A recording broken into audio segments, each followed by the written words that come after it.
열왕기상 구약성경 열왕기상 2장 10절에서 12절까지입니다.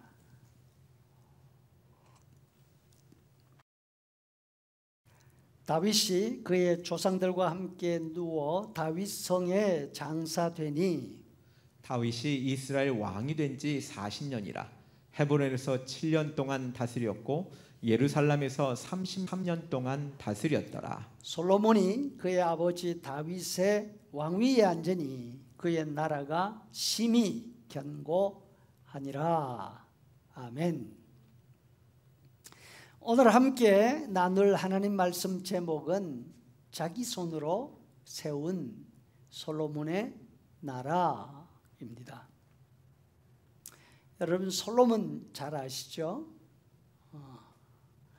솔로몬은 아버지 다윗의 왕자를 이어받아서 그 위에 자기의 나라를 세워갑니다.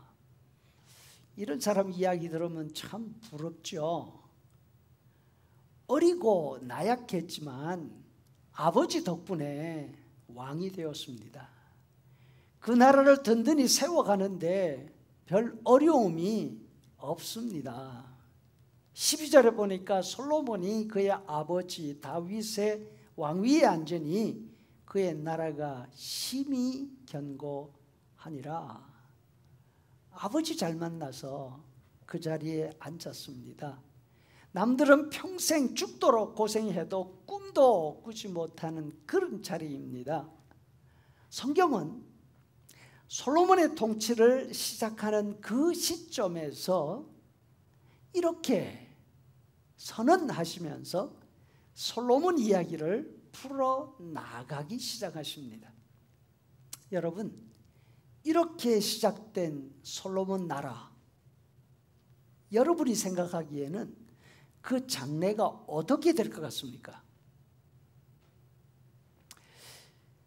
그래서 끝까지 다 잘 됐다, 이렇게 진행될 것 같습니까? 아니면 그렇게 시작했지만 결과는 좋지 못했다, 이런 결론이 날 것 같습니까? 한 사람의 인생이 초지일관 처음부터 끝까지 잘 나가면 다 잘 나가고 잘 안 되면 다 잘 안 되고 이렇게 된다면 세상 살맛 나지 않을 것입니다. 그 첫 시작을 보면 끝을 알 수 있습니다. 처음에 앞선 사람이 결국에는 이기고, 그러면 늦게 출발한 사람, 뒤에서 출발한 사람은 살아볼 가치가 없지 않겠는가. 하지만 여러분, 남들보다 뒤에서 출발했다 해서 낙심할 필요 없습니다. 물론 남들보다 좋은 위치에서 시작했다고 자신만만해하는 것은 더 가당치 않습니다. 전도서 저자가 이렇게 말하고 있지 않습니까? 9장 11절에 내가 다시 해 아래에서 보니 빠른 경주자들이라고 선착하는 것이 아니며 용사들이라고 전쟁에 승리하는 것도 아니라, 그 다음 말이 아주 마음에 와닿아요. 시기와 기회는 그들 모두에게 임함이니라. 저는 여기에다 한 단어를 더 넣고 싶어요. 시기와 기회는 그들 모두에게 골고루 임한다, 이렇게 말입니다. 세상에는 자기에게 온 기회를 남에게 선뜻 양보하는 사람 찾아보기 힘듭니다. 그런데 어떻게 해서 이미 시기에 이미 좋은 자리를 차지한 사람이 있고 이미 자리를 가지지 못한 사람이 있는데 어떻게 시기와 기회가 모두에게 공평하게 주어지겠느냐, 이거죠. 하지만 세상사 모든 일이 사람에게 달려있지 않습니다. 하나님께 달려 있습니다. 세상살이에서 가장 중요한 것이 무엇인가 하면 하나님과의 관계인 줄로 믿습니다. 이 점을 깨닫는 것이 지혜입니다. 다윗 이야기를 좀 하죠. 다윗은 위대한 인물입니다. 하지만 위대한 인물이라고 완벽한 사람이란 뜻은 아닙니다. 다윗은 어릴 때부터 하나님을 의지하며 살았습니다. 절대 정병의 위기 가운데서도 흔들리지 않았다. 뿐만 아니라 다윗은 스스로도 유독히 완전이라는 말을 좋아했습니다. 시편 26편 1절에 보면 여호와여 내가 나의 완전함에 행하여 싸우며 여호와를 의지하여 싸우니 나를 살피시고 시험해 보십시오. 하나님 나 한번 찾아보세요. 잘못된 거 있는지. 그리고 11절에 보면 내가 악한 자와 함께 앉지 아니하고 나의 완전함에 행하도록 하겠습니다. 그의 말처럼 과연 이렇게까지 살아갈 사람이 있는가? 감탄이 절로 나옵니다. 예를 들어 사울 왕이 다윗을 죽이려 합니다.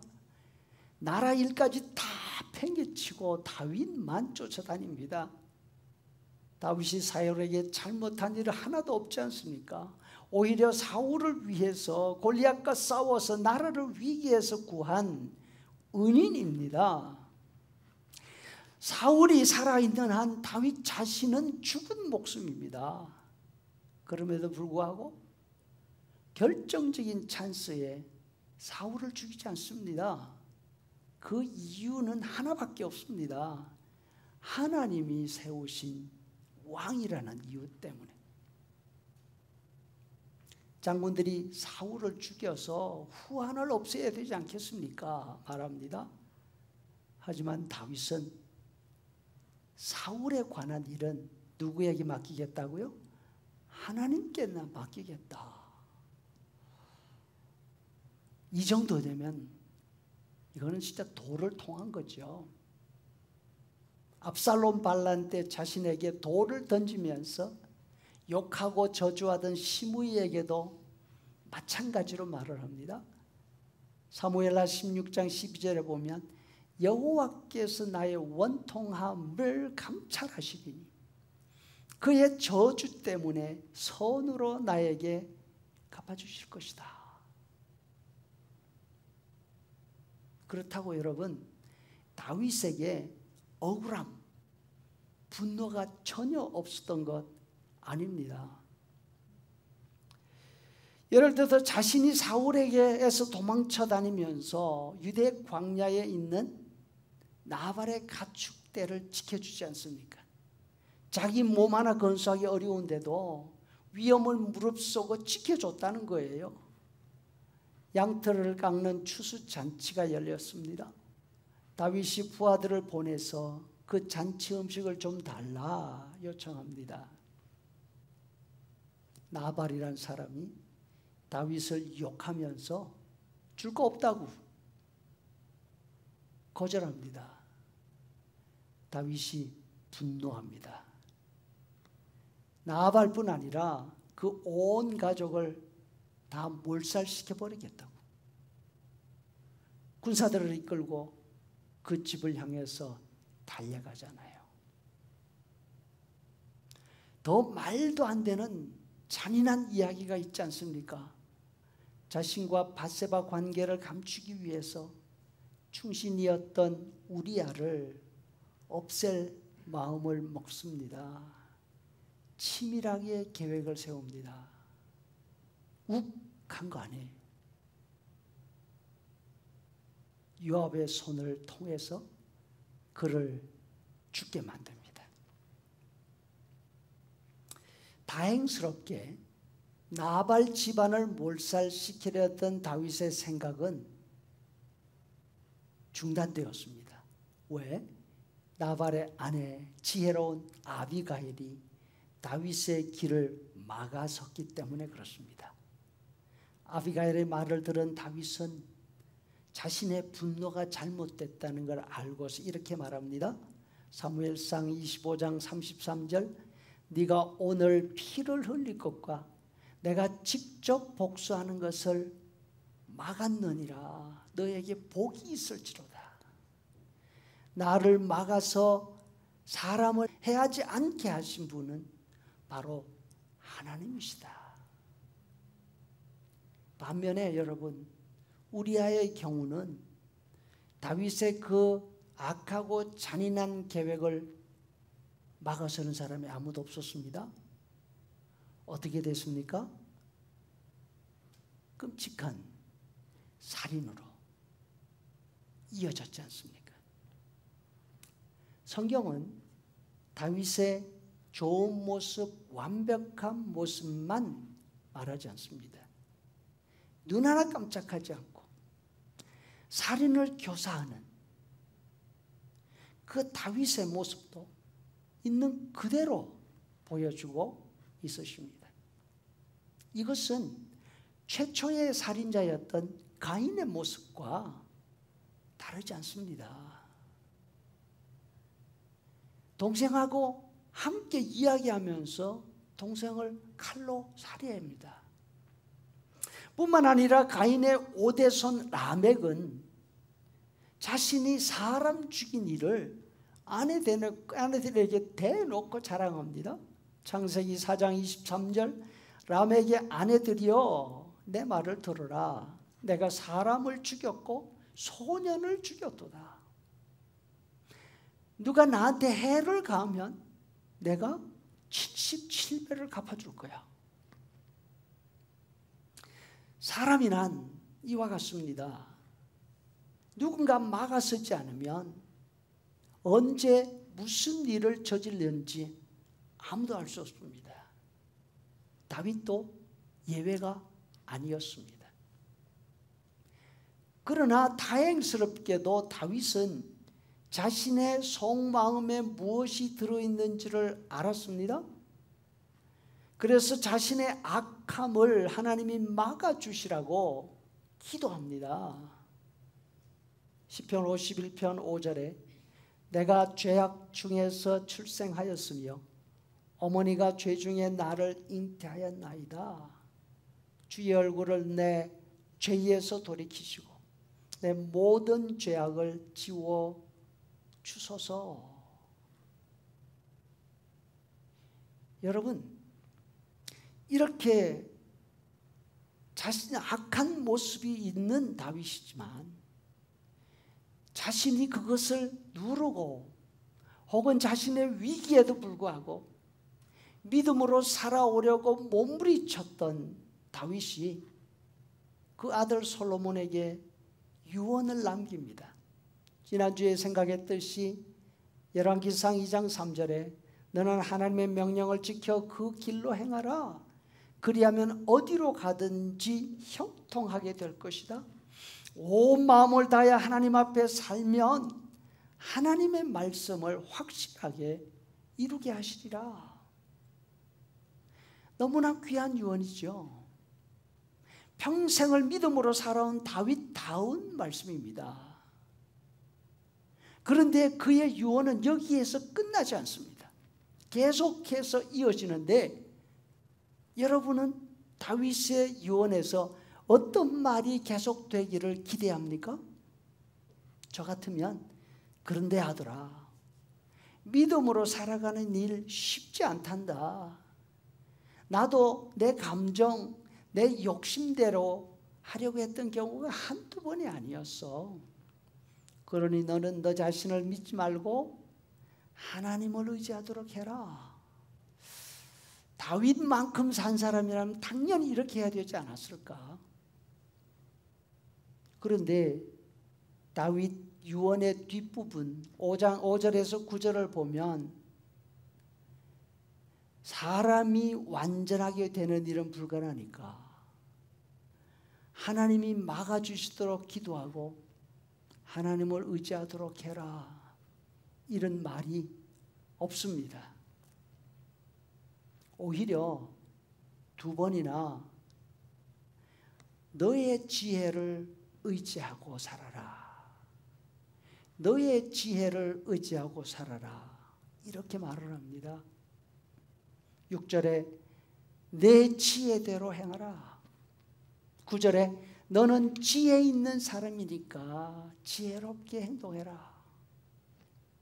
다시 말해서 너는 잘 생각하고 잘 판단해서 너를 맞서는 사람, 그들을 잘 처리해야 된다. 이렇게 합니다. 그러면서 다윗은 앞으로 솔로몬이 경계하고 잘 다루어야 될 사람을 두 사람 이야기를 합니다. 먼저는 오랫동안 자신의 군대 장관이었던 요압입니다.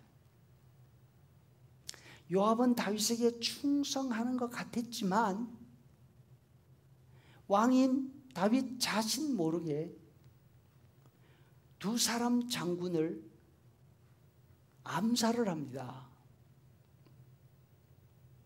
다윗은 35년도 더 된 그 일을 잊지를 못합니다.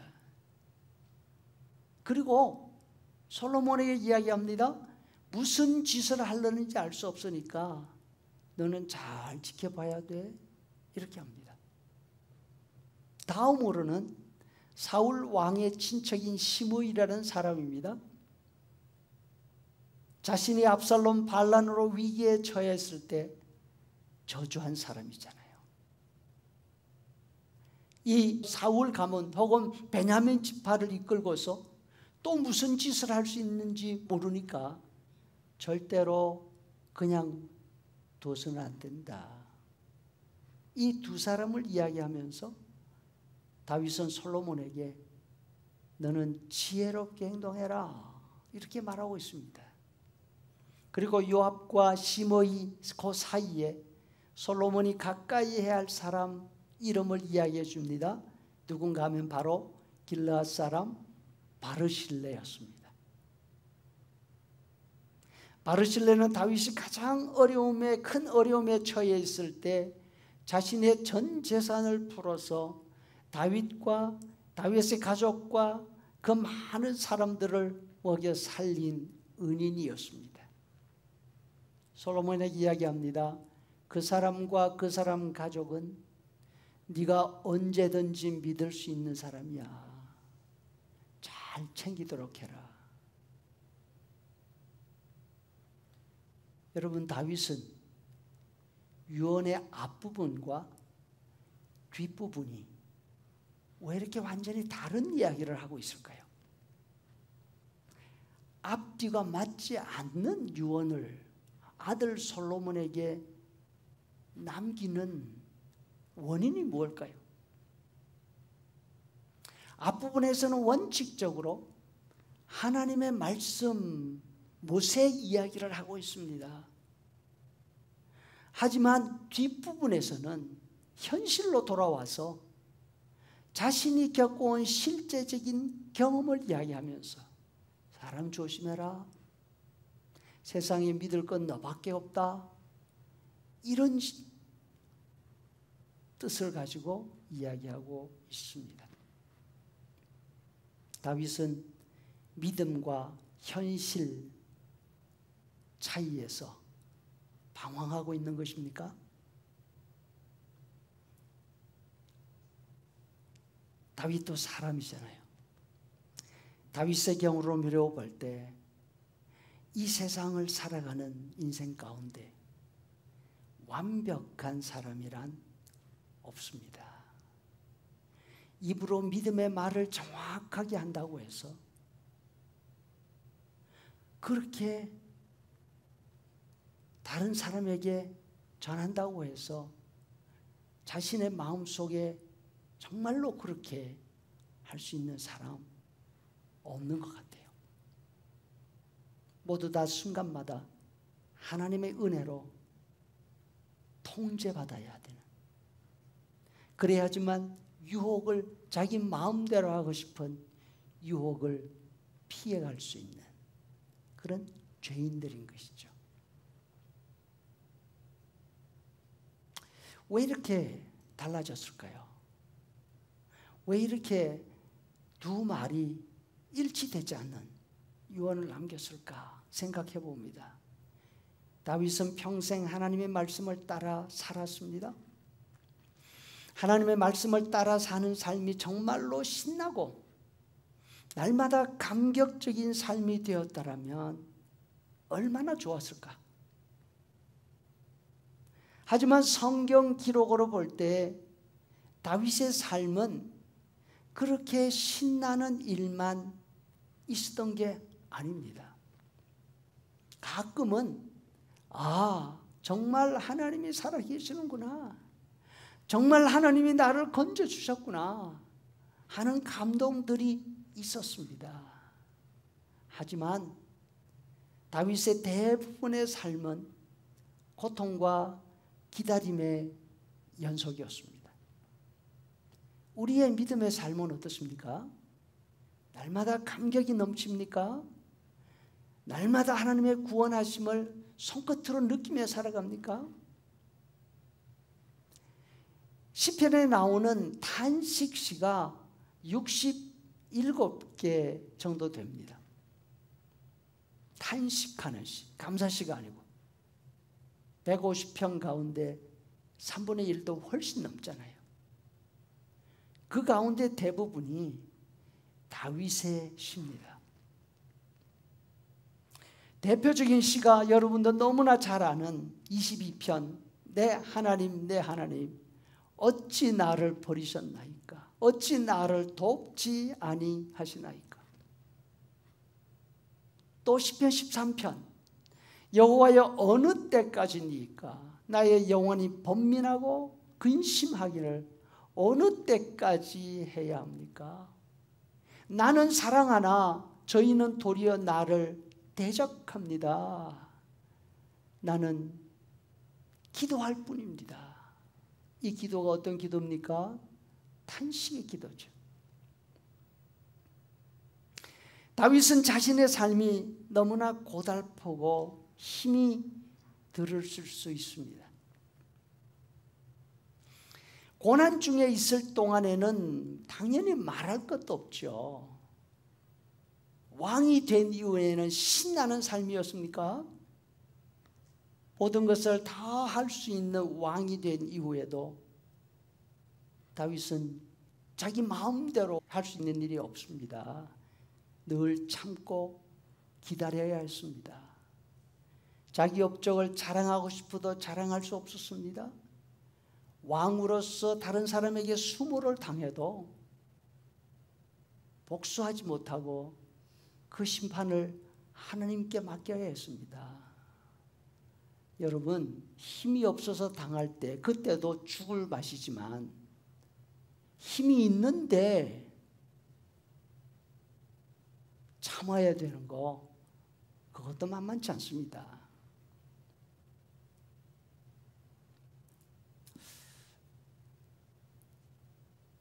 다윗의 믿음이 흔들렸을까요? 아니면 자신은 그렇게 살아왔지만 아들 솔로몬은 그렇게 살지 않기를 바라는 안쓰러움이 있었을까요? 다윗은 우리가 기대하던 대로 끝까지 참고 하나님을 기다리면 하나님께서 갚아주실 거야, 이 말을 솔로몬에게 남기지를 않습니다. 너는 지혜 있는 사람이니까 믿을 사람을 믿고 믿지 말아야 할 사람은 지혜롭게 처리해라. 모든 것을 다 참고 모든 것을 다 품어하려고 하지 말아라. 이렇게 말하는 것 같아요. 혹시 여러분, 우리도 자녀들에게 이렇게 말하고 있는 것은 아닙니까? 믿음으로 사는 것 참 중요하고 믿음으로 살아야 돼. 그러나 세상살이 믿음 가지고 다 되는 거 아니야. 우리가 세상에 살고 있잖니. 지혜롭게 잘 처신해야 된다. 믿음만 가지고 산다는 것이 너무나 힘들고 고달픈 거 내가 알아. 여러분, 솔로몬은 아버지의 왕위를 이어받아서 그 나라를 견고하게 세웁니다. 그런데 놀랍게도 왕이 되고 난 다음에 가장 먼저 하는 일들이 뭔가 하면 사람들을 죽이는 일이었습니다. 그 첫 번째 대상이 형 아도니아였습니다. 아도니아에게 왕위를 노리는 반역자라는 죄를 물어서 죽입니다. 아도니아가 죽었다는 소식을 들은 요압이 성막으로 도망갑니다. 번제단 뿔을 잡고 나를 살려달라고, 죽인다면 내가 여기서 죽겠다고 이야기합니다. 솔로몬은 제단 뿔을 잡고 있는 요압을 그곳에서 죽이라 명령합니다. 시므이도 불러들입니다. 경고합니다. 기드론 시내를 건너가는 날에는 너는 죽음을 각오해야 된다. 시므이는 사울 왕가 사람이잖아요. 혹시나 또 반란을 모의하지 않을까 염려한 거죠. 얼마 후 시므이의 종이 재산을 훔쳐서 블레셋 왕에게로 도망갑니다. 시므이가 종들을 잡으러 가드로 갑니다. 솔로몬은 왕명을 어긴 죄를 물어서 시므이도 죽입니다. 참 놀랍죠? 솔로몬은 다윗이 유언해서 말한 사람들을 하나님께 맡기지 않습니다. 구실을 잡아서 자기 손으로 다 죽여나갑니다. 성경은 앞부분에서는 솔로몬이 다윗 위에 앉아서 그 나라가 견고해졌다 이렇게 말씀했는데 46절 2장 46절에서는 이에 그 네 사람을 다 처리하고 난 다음에 이에 나라가 솔로몬의 손에서 견고하여졌다. 솔로몬의 나라를 견고하게 세운 것은 하나님이 아니세요. 누구예요? 솔로몬의 손이었어요. 반면 이와 대조되게 다윗의 나라에 관해서는 이렇게 말씀하십니다. 사무엘라 5장 10절 여호와께서 함께 계시니 다윗이 점점 강성하여 가니라. 12절 여호와께서 자기를 세우사 그 나라를 높이신 것을 다윗이 알았더라. 누가 높였어요? 하나님이 높이셨다는 거죠. 다윗의 나라를 든든하게 세우신 분은 하나님이셨습니다. 반면 솔로몬의 나라는 시작부터 달랐습니다. 다윗이 세워놓은 바탕 위에서 솔로몬은 자신의 손으로 그 나라를 든든하게 세우고 싶어 했고 그렇게 해갔습니다. 성경은 오늘 솔로몬 이야기를 우리에게 하시면서 우리에게 물으십니다. 우리는 왕이 아니지만 우리의 인생을 어떻게 세우기를 원하는지, 우리 스스로의 손으로 세우기를 원하는지, 아니면 하나님께서 세워주시기를 기다릴 건지. 마지막으로 우리가 관심을 기울여서 봐야 하는 것이 한 가지가 더 있습니다. 그것은 솔로몬이 언제 하나님의 이름을 말하는지, 하나님의 이름을 어떻게 사용했는지에 관한 것입니다. 놀랍게도 솔로몬은 다윗이 말한 사람들의 일을 처리하면서 매번마다 하나님의 이름을 말합니다. 아도니아를 죽이면서 24절에 여호와를 두고 내가 맹세하노니 오늘 죽임을 당하리라. 아비아다를 파면하면서 대제사장이죠. 27절에 여호와께서 하신 말씀을 응하게 하는 거다. 요압을 죽이면서 32절에 여호와께서 피를 그의 머리로 돌려보내시는 거다. 마지막으로 시므이를 치면서 44절에 여호와께서 너의 악을 너의 머리로 돌려보내시리라. 여러분, 솔로몬은 이 네 사람을 처리하면서 하나님께 한 번도 묻지 않습니다. 기도하지도 않습니다. 선지자 나단과 의논하지도 않습니다. 그런데 자신이 한 일은 다 누가 한 일이라고요? 하나님이 하신 일이래요. 자신이 한 일을 모두 하나님의 이름으로 정당화했습니다. 그러나 솔로몬의 일처리를 자세하게 살펴보면, 여기서 시간이 많지 않아서 다 못 보지만, 하나님의 공의가 아니라 자신이 할 목표를, 일의 목표를 딱 정해놓고 하나님의 이름을 그 구실로 갖다 쓰고 있는 거예요. 우리는 어떻습니까? 평생을 믿음의 환경 가운데 살아왔으니까 믿음의 말, 믿음의 원칙 이야기하기는 쉽습니다. 왜? 너무 잘 알고 있어요. 반면 믿음의 원칙대로 살아가고 있습니까? 세상과 타협하지 않습니까? 우리 원하는 대로 해가면서 하나님의 이름으로 정당화하고 있지 않습니까? 우리는 감히 다윗을 비난할 수 있는 위치에 있지 않습니다. 솔로몬의 발끝도 쫓아가지 못합니다. 그러나 그 위대한 신앙의 인물들의 삶을 이야기하면서 성경은 그 속에서 우리의 모습을 보여주기를 원하십니다. 그래서 이 말씀을 통해서 우리 자신, 믿음의 원칙을 알고 있는 우리 자신이 어떻게 살아가고 있는지 그것을 살펴볼 수 있기를 바라는 거죠.